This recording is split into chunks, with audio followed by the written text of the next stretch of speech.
ल हेर्नुहोस् त यो भिडियो कसरी एउटा दलिललाई एउटा अन्तर्जातीय बिहा गरेको भनेर कालोमुसो दलेर जुत्ताको माला लगाएर पठाएको देखिन्छ।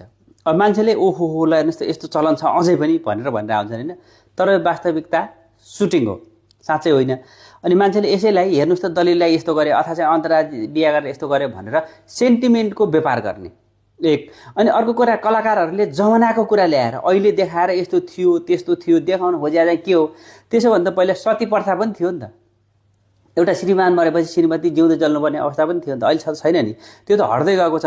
फेरि अर्को कुरा अहिले नेपालमा यसरी मुखमा कालो मोसो दलेर कसैले बस्न सक्छ?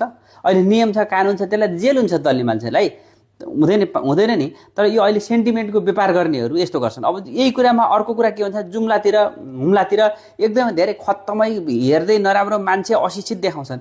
म पनि हुम्ला ठिकै छ त होइन।